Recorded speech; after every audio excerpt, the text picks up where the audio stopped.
Hello, I'm Anna. and I'm Miranda, and today we're going to talk to you about alloparenting.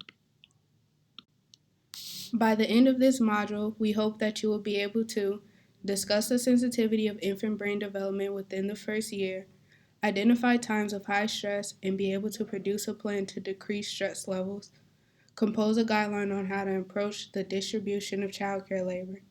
Now that we have shown you what you will hopefully learn today, before we continue, we need to make one definition clear, that of alloparents. What is an alloparent? Alloparents are responsive caregivers other than the mother who assist in raising the child. They are so important because babies are born with such underdeveloped brains. This means that the first 5 years of life are a time of rapid brain growth and the time when a child's thresholds for emotional, social, and cognitive functioning are beginning to be set. Children require hands-on, round-the-clock care during this time in order to learn how to live a happy and healthy life. Therefore, alloparents are essential to both the growth of the child and the sanity of the mother. It would be impossible for one person to do all this work alone, and so these other figures in the child and mother's lives are critical to the happiness and success of everyone. Ready?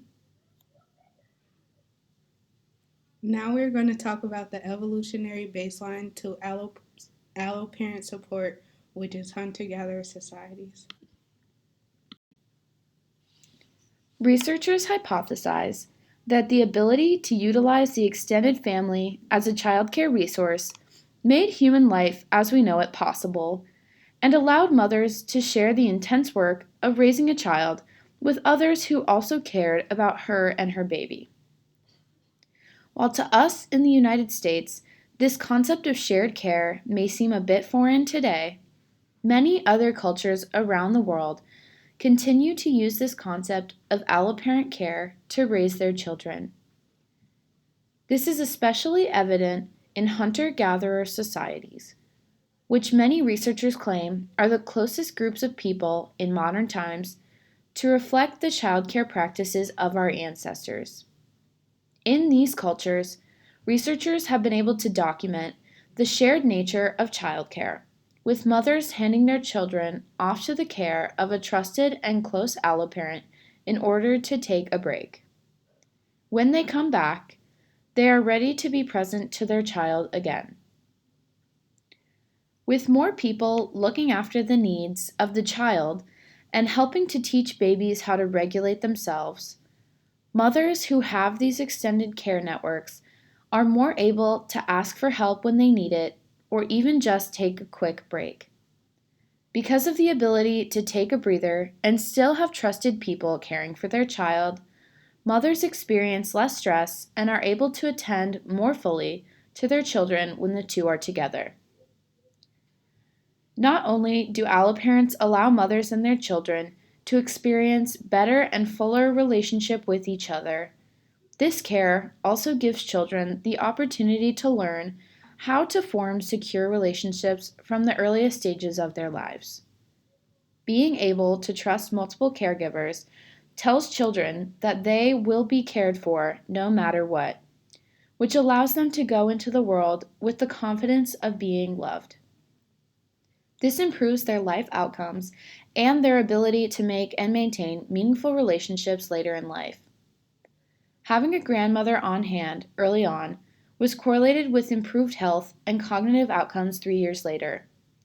Again and again, the mother's perception of social support and the infant's sense of security, perhaps in response to stronger signals of maternal commitment, seem to matter more than any actual improvement in material resources available to the mother-infant pair. Infants are born with only 25% of their brain volume at a full-term birth, so they rely on others to facilitate the development of the other 75%. As a result, early life is a critical period that sets the foundation for many systems within the brain and body.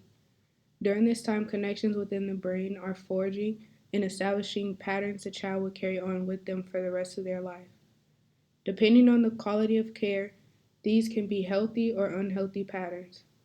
One specifically significant area of the brain being developed during early life is the right brain. The right brain is involved with emotions in the autonomic nervous system, which are imperative to self regulation.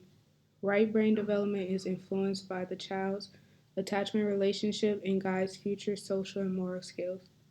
In other words, children's encounters with caregivers will shape the thoughts, feelings, habits, and behaviors that they transfer to adolescence and adulthood.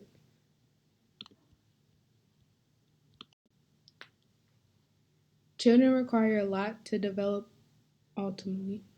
Because their brain is very sensitive in the early years of life, it is imperative that the caregivers are sensitive to their needs, especially considering the long lasting implications. One system essential to parenting, called the state regulation system, is undergoing development in the early years. This system is concerned with regulating our internal states of mind, which enables parents to guide their child's regulation.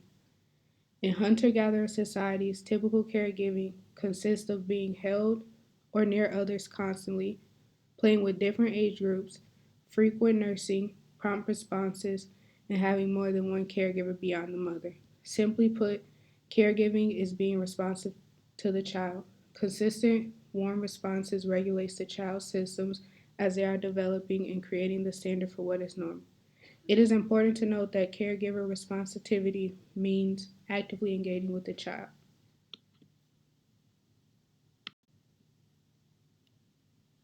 When caregivers are responsive, the child develops better self regulation.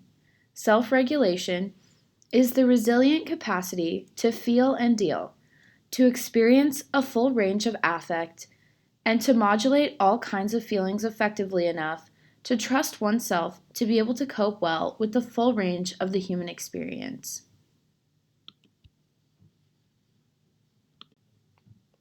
When caregivers are responsive, the child develops secure attachments because they know that the caregiver will be there for them if needed.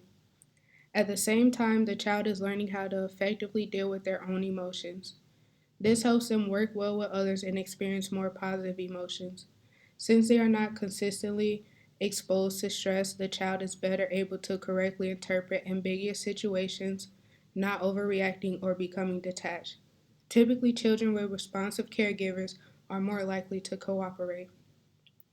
When a child experiences non responsiveness, stress hormones fill the brain, decreasing feelings of comfort. With enduring non responsiveness, the brain becomes sensitive to stress, causing the child to be more susceptible to mental health issues.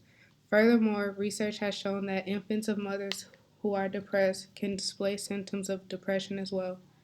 The negative feelings a child experiences due to lack of responsiveness cripples the development of systems during childhood. Even with custodial care that manages physiological regulations but is emotionally unresponsive, infants experience a heightened level of stress response. For these reasons, it is imperative that mothers remain in a mindset that is conducive to being responsive. However, it is not only the responsibility of the mother.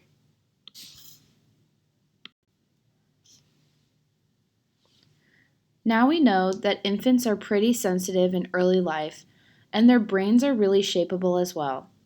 Responsive caregivers give infants the emotional and cognitive support they need to develop into stress free and happy people.